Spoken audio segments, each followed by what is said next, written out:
When your mind expects the worst. Sometimes your mind doesn't want to see what's happened. It jumps straight to what could go wrong. You're going about your day, nothing's actually happening yet, but your mind starts filling in all those gaps. A message hasn't been answered yet. A situation still feels very uncertain.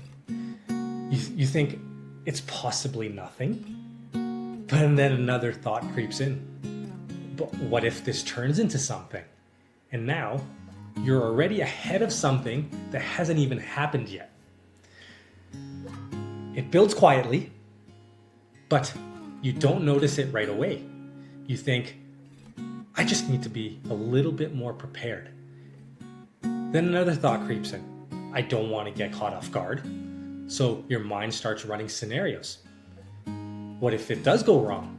And what if it leads to something even worse than I'm thinking?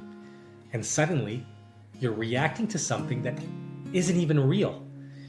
You tell yourself, why does this feel so heavy? You convince yourself that you're just trying to be realistic, but it doesn't feel grounded in any way. It feels tense because your mind isn't just preparing, it's expecting the worst outcome possible. And that expectation changes how everything feels, unfortunately. Even neutral moments start to feel loaded.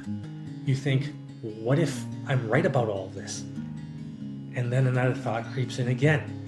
What if I'm not ready for all of this? And now your body responds to something that hasn't even happened. There's two scriptures that we're going to read, one in Matthew and one in Philippians. The one in Matthew is Matthew 6, verse 34. And it says, therefore, don't be worried about tomorrow, because tomorrow will worry about itself. Each day has enough trouble of its own. It reframes worry as something deeply connected to an imagined future and its outcomes that haven't even happened yet. The passage redirects attention away from mentally living inside tomorrow and brings it back to what's actually in front of you today.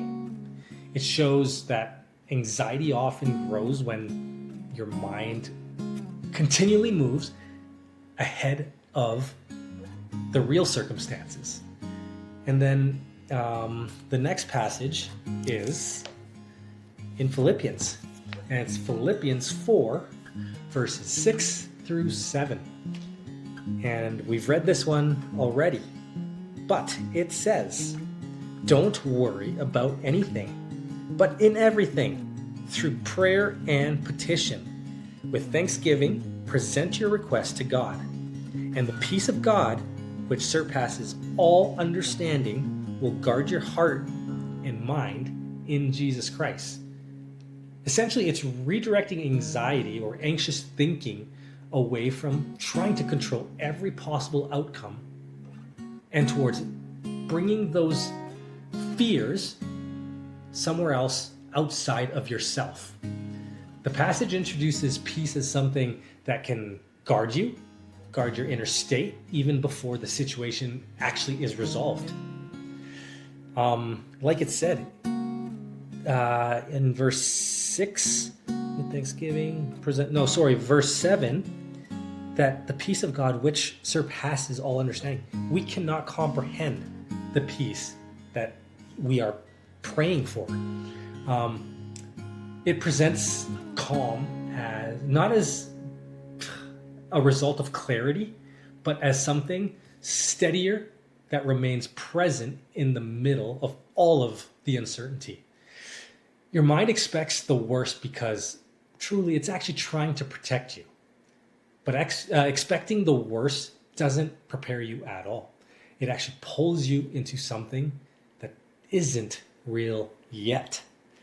So, when your mind starts jumping ahead, come back to what's actually in front of you.